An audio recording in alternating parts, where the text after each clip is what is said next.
Hi friends, David here from Learn Christmas Lighting, and in today's video, when this is coming out, it's March, it's spring, and if you're thinking about doing your first Christmas light display, and maybe you saw some this past year and you're like, okay, I want to do that, how and where do I get started, then this is going to be the place for you. Now, there are different ways to learn how to get started with an animated Christmas light display. This video is going to be a short, simple intro, okay? That's going to cover a lot of the bases, give you a good idea of kind of the scope, what's involved with doing something like this, and give you some of the ideas of how it works, but it's not going to be super in-depth. For that, at many of the expos and trainings around the country, there are in-person classes, or even better, we have the Learn Christmas Lighting Academy, which you can try out for just $1.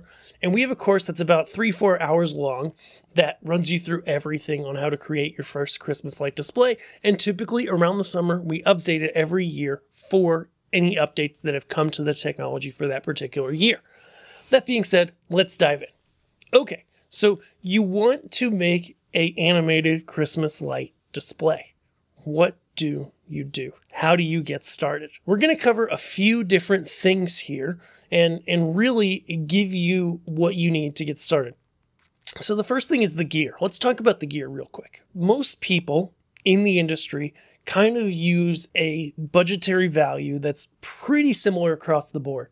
And that value is that for every single one of these lights, okay, one of these pixel lights that you have in your show, for every single one of these, to build a completed show, it's going to be about $1 per pixel. And what does that involve? How do we get to $1 per pixel, right? Because if you go out and buy these pixels, for example, the normal ones or the Evo pixels, you're paying somewhere around 25 cents a pixel, maybe a little more, maybe a little less, right?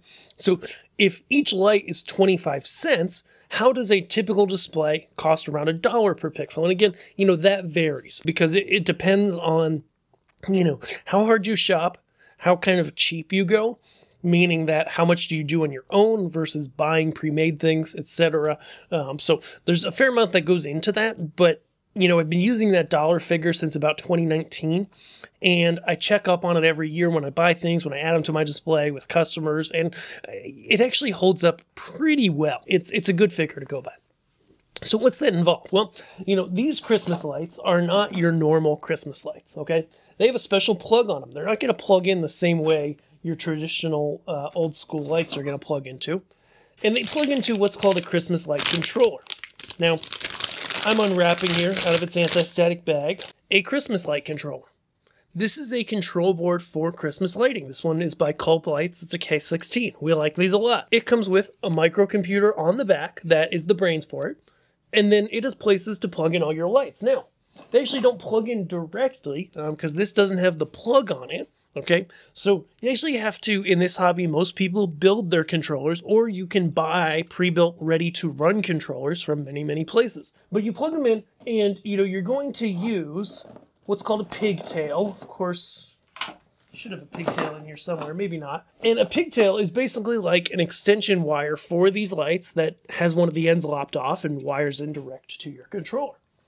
Then your controller is going to need power because it doesn't just plug into the wall. It runs either 12 volt or 5 volt power, and you have a power supply like this. This is a very popular Meanwell LRS 350, which is kind of the most popular 12 volt power supply that there is in this hobby. And so from there, you're pretty much good to go. If you use most modern controllers, not all of them, but most of them, and that's the reason why we like the Culp so much here, is that it'll actually play your show off of the controller itself. If you don't do that, you may need a microcomputer like a Raspberry Pi to run your show to wire to your controllers. Again, that's not our recommendation here at Learn Christmas Lighting because we just feel it adds unnecessary complication. But, some people do prefer to run it that way still. Okay. So now that we talked about that basic gear, that you're basically going to have lights, controllers, power supplies, next you're going to go and you're going to put them into shapes, okay? Now, the shapes are from a lot of places. So, for example, actually, I'll just go over to the web browser quick and pull up our friends at Boscoyo Studio, okay? So Boscoyo Studios is one of the leading places, though there are others, that sell props. And what props do are a couple really important things. So if I just go to their shop page, I think this will get me to all their products. You essentially have, Bandit Puppy. That doesn't look like anything that my kids watch. Oh wait, no, they did, and that one's called Bingo. Oh my goodness, Bluey. Oh my goodness. Oh boy. No, but essentially what props do is, as you see here, they have a bunch of holes in them. And they allow you to run those cool effects you see in the shows. Like, we'll put some clips of my show in here.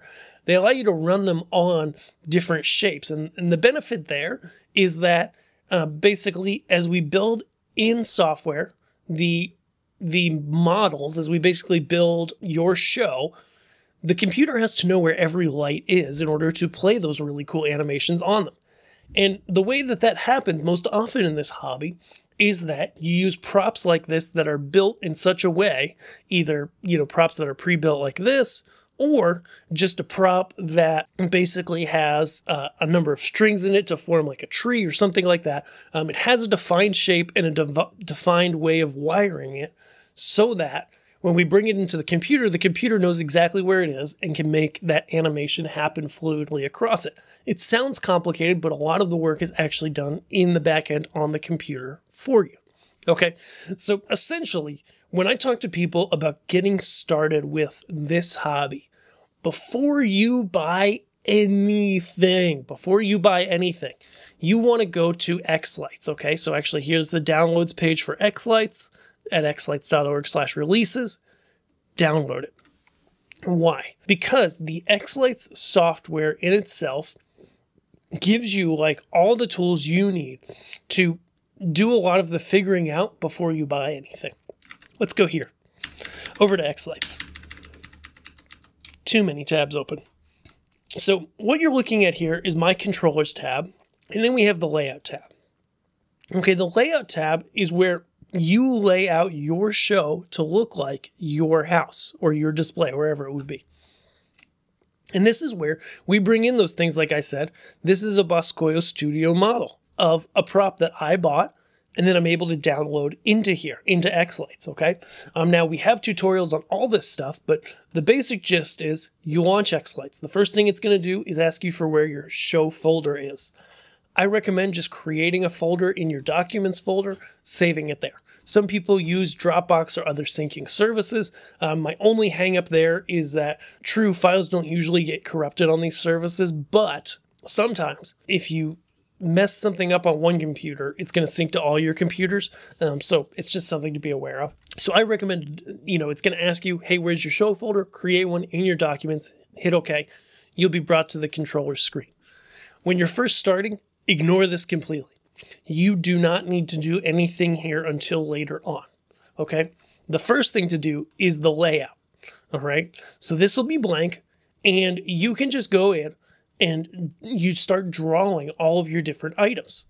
There's a 2D mode and there's a 3D mode, okay? My caveat on 3D is that you really don't need to use that unless you're layering props in depth. Like at my old house, there really wasn't enough yard to layer props in depth, and the yard had enough of a hill that there weren't props in front of each other. Basically, if I worked vertically with all of them, it all fit. At this house, I do use the 3D plan, as you can see, because I've got things layered vertically behind each other, okay? But for most people, you go here to the layout. It's going to be totally blank when you start. You're going to go here to background images and hit these 3 dots. Go find a picture of your house, put it in your Xlights folder, select it here, okay?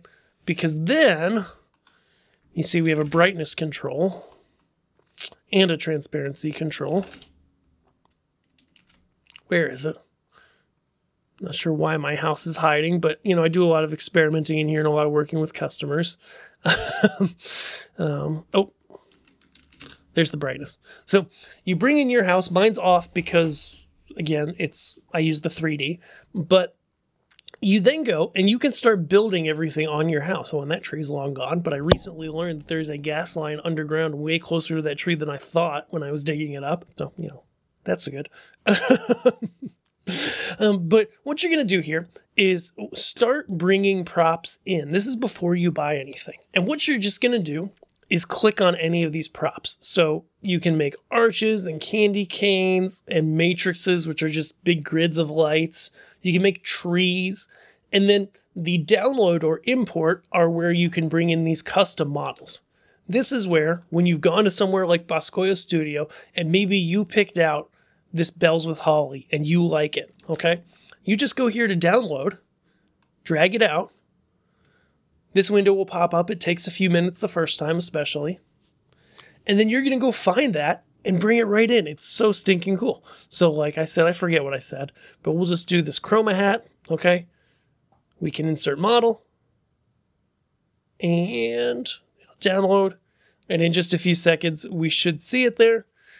Remember, Xlights is free software. It's open source. Occasionally, the latest version will have bugs, and so that's something to be aware of, but it generally does work well. And in a second here, we're going to see it pop up, and then we can drag it exactly where we want it, and we can start to work with other models and drag them around. The purpose of this initial expedition in Xlights is essentially just to play around, drag stuff in over the picture of your house, and this one's just the Google Street View one. I just took a screenshot of it, and move things around and experiment with it. See what you like, what you think looks good, what you think would fit well in your house, right? But the key here is just to start by just experimenting, just playing around, getting comfortable in the software, drawing things out, and starting to have an idea of how many lights you're going to need to make the display you want. You may not do everything in your first year, okay, but you're at least going to get started with stuff, and dragging it, drawing it out here is going to allow you to see how many lights it's going to take. Now, how do we refine that just a little bit better for you? Let's dive into that a little. Okay, so as I mentioned, Xlights was crashing. That was totally my fault because I did something in a alpha version of the software and then went back to the regular version for this video. So that won't happen to you. But how do you start to figure out more like what the exact number of pixels will be in your show? Well, you know, things that are those pre-made props, which I don't have any in here right now, are going to have a defined number of pixels to them, right? If it's 180 pixels in a prop, then that's what it takes. For other things, though, we have to do a little bit of math, maybe some guesswork. I kind of go on the guesswork route, and some measuring. Okay, so take, for example, something like a window frame. If you go, for example, to Boscoyo Studio, or I actually like the Gilbert Engineering window frames a little better, but let's just look at Boscoyo. And you get mounting strip, okay? They have all sorts of mounting strips, different types that they have. And in these mounting strips, like these ones, these trim ones, you have a hole every inch that you can put a light, okay? That's typically how this stuff works. You don't actually have to put a light every single inch, though. Most pixels that you buy from most vendors will let you go about 3 inches apart. So how do you decide? Well, when it comes down to powering, controllerizing, setting up, buying, you know, pretty much all of the odds are stacked towards wider spacing because at the end of the day, that's less pixels, right? Like here, I have this window frame that is 42 by 67 pixels, okay? And so if we do that, if we look at that really quick, then we know that that's going to be, I'm just going to do the math, that's going to be 218 pixels, right? If I do it, and I did mine at 1 inch spacing. Why? Because I didn't do the math really good, which is kind of one of my downfalls most of the time, on the window frame, on cutting the actual frames to the right size. So I cut them and then I put the lights in them. And I realized I couldn't get a light in every corner with 2 inch spacing, which is what I was going to do. So I did them in 1 inch spacing. What's the difference? Well, you know, anytime you go down in spacing, you go wider apart, the animations and video-like effects look less impressive, but to an extent, okay? My windows on my house are from the curb probably about 40 feet. And that's about the point where I would say for most people, the difference between 1 inch and 2 inch at a 40-foot viewing distance is not all that much. Like, yes, there's a difference to how it looks. And yes, it does look brighter, and we typically turn the brightness down more on those props. But ultimately, the difference between 1 inch and 2 inch, especially once you get to 50 feet or more, is really, in my opinion, pretty negligible. You know, other people might argue it's more fluid, you should always do it 1 inch, but at the same time, 2 inch is going to be half the cost, right?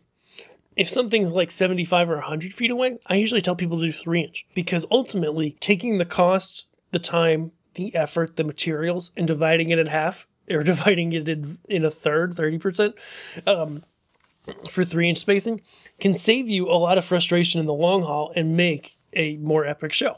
Yeah, if stuff's closer than that, then, and you want to do video-like effects on your house, then yeah, getting closer than 1 inch can make a lot of really good sense, right? Like that behind me there is actually a twinkly light wall curtain, and it's at like 2 inch spacing, and it's just a few feet behind the camera, right? Can you write, words on it and see it up close? No, but it does cool effects.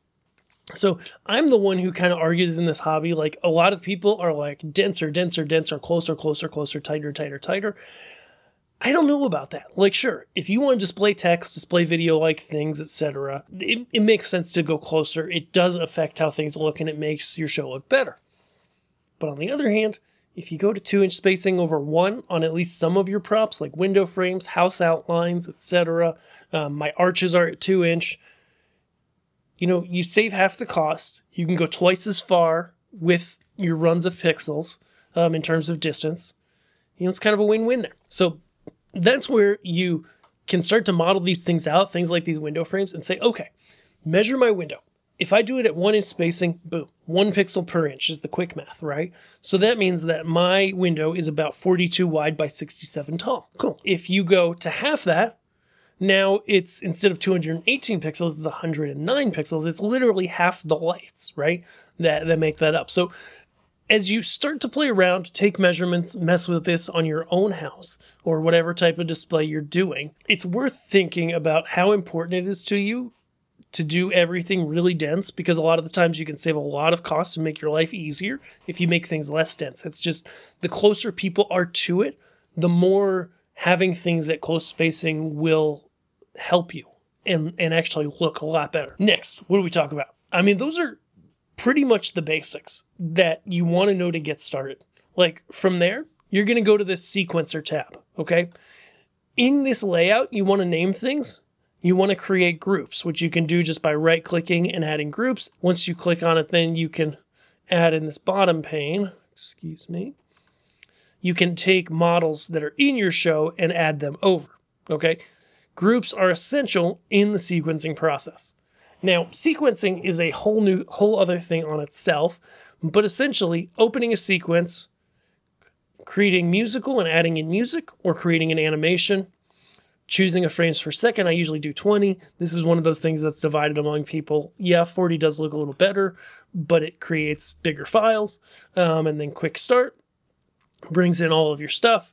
Then you literally just go and you have your music across the top, and you're going to bring in different effects, and you're going to put it on different lights and different groups of lights. Oh, but those are not in here, but those are, right? You're going to have a group for like all your stuff. You're going to have other groups. And then in your house preview, which I know I have in my other window, in your model preview, you're going to see these things happening, right? So we can go to individual models. We can see the effect happen across that item. And then it's kind of just simply putting these effects together to make an amazing display happen. Now, if this overwhelms you, sequencing does one or two things to people. The first is they look at it and they go, oh my goodness, this is like the coolest, most fun thing ever. I am just jazzed and pumped to get into this. And for those people, they love sequencing their own songs. If you're not into that, you don't have to sequence a single song. Okay, there's a whole marketplace out there, tons of different vendors, places that make X-Lights sequences for different songs that you can buy. And then all you do is you create your song, you bring in your music, you go here to import effects, and then you go find your song. For example, I have a lot from Pixel Pro Displays, and they're awesome. They're really great at sequencing. Let's see here. X-Lights sequences. And I just have all these zip files from them, okay? Most of these are from them. Some of these are from others. And I just hit open here. And then I go ahead, and the short answer to this is I take their stuff, which is over here on the left, and I match it to my stuff, or here on the right, and I match it to my stuff, which is here on the left, okay? You can, if you use a particular sequence vendor all the time and you name your stuff the same, you can hit auto map and it'll all just go zoop. If not, that's fine. you just drag stuff over. So like I've got my all group for my whole display, and this is kind of a mess, but I'll sort it here. I have my all group here. So boom, I take that, I drag it there, right? My matrix, I take that, and I'm going to put that on my porch columns, which is, if I could spell, right there. So we just drag it over. Really simple. You can save this mapping, it'll prompt you to, and then basically you just hit OK. I'm going to hit no there and saving the mapping. And it's going to take their effects that they sequenced on their song, and it's now putting it onto my show. And then the simple thing is you can tweak stuff, you can play around with it, you can do it multiple times to match things up better. But essentially, once this goes through and once this is happy, it's going to go and it's going to load all of those effects onto my lights. And it might be having issues again because of something I was doing in an alpha release, but it's all going to show up, it's going to be on my lights, and it's going to be good to go. It's really cool. Okay. Oh, I was hitting yes instead of no. And so now it just brought in all of their information, and now I can hit save. When I hit save, it renders, or it creates basically the light show on my individual lights. Okay. And then I can play it back and see that happen. Now it said, did it say this video was missing? No, it's there. And so we should start to see some things happening. Something is making it unhappy. Okay, here's some stuff starting to render. Sometimes it takes a minute. Yeah, oh, it's there. It's just dark. It's fading in. And so there, boom, voila. I've got their effects. I've got their light show happening on my house. And now I just hit save. If I have a controller like the Culps that have FPP built in, and you'll learn more about that later, but this is just like a simple guide. You go to Tools, FPP Connect. It'll show up. It's going to save my sequence quick. It'll go find all my FPP devices on my network, which I don't think I have any right now. I'll select my songs. I'll hit upload. They go and upload, and I can play them on my display. So it really is that cool now that we're in 2024 when I'm recording this, that creating a display has never been easier, but there are some complicated parts to it. These are just like the bare bones basics because, essentially this is going to turn out to be probably a 20-ish minute video. It's not all that long. But if you want more, we've got complete step-by-step guides and complete video course that's going to help you create your first display or your next one and do an awesome job in the Learn Christmas Lighting Academy. Check that out. If you want to check out other stuff, we've got all sorts of other videos here. Be sure to subscribe, and we'll see you guys in the next video. We're going to talk about what controller you need to choose for your Christmas light show. We'll see you there. Thanks.